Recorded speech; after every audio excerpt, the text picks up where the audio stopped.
E aí são 5 meses, né, de acompanhamento. Como é que é feito isso? Quais são os exames? É feito um acompanhamento semanal? Como é que funciona?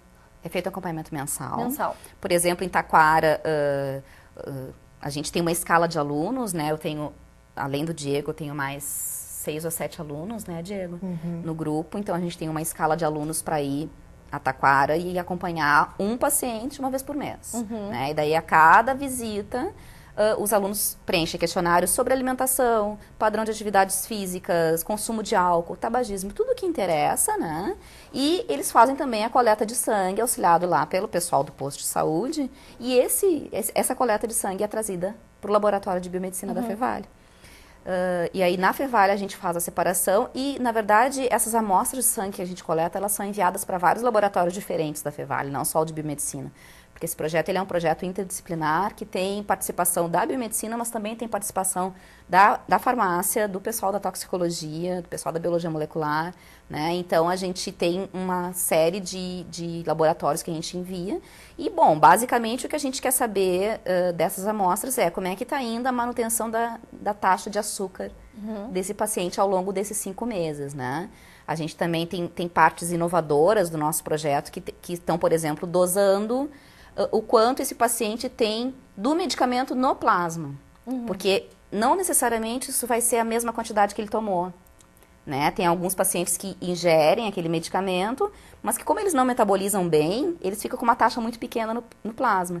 E essa questão da dosagem dos medicamentos é uma coisa bastante inovadora do nosso projeto, que é um objetivo que a gente está tendo no acompanhamento desses 5 meses. Né? Que até agora na literatura a gente não viu nada igual a isso. Nada parecido. Nada parecido.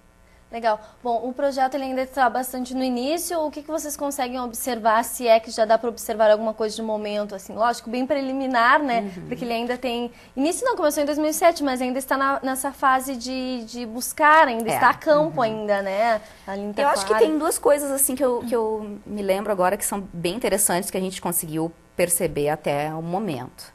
Uma delas é que, o que eu falei há pouco, né? Não existe uma relação direta entre aquela quantidade que o paciente ingere do medicamento e a quantidade que a gente dosa no plasma.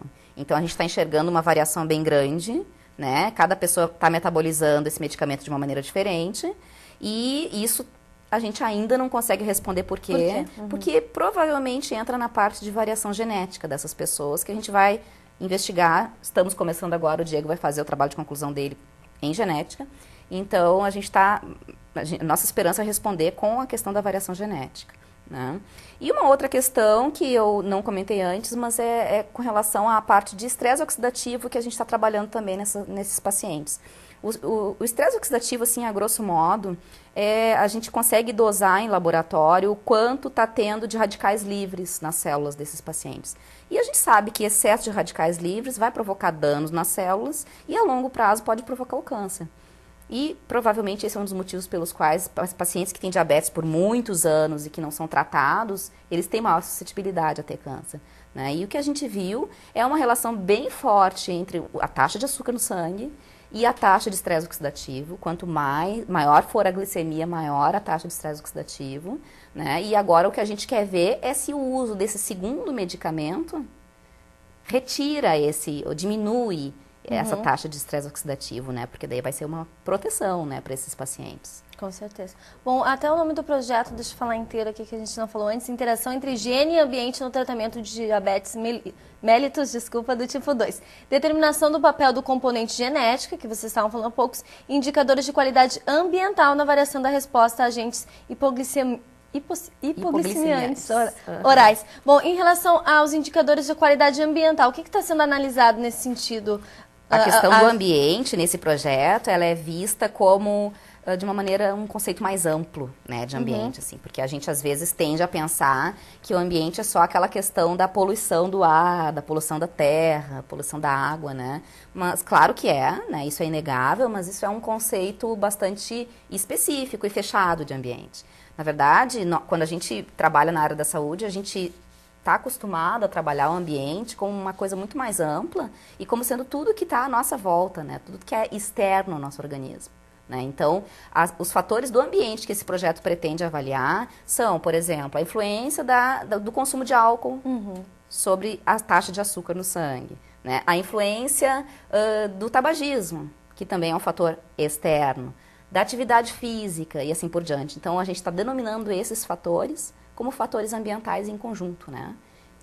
Para tentar avaliar o papel deles na diabetes.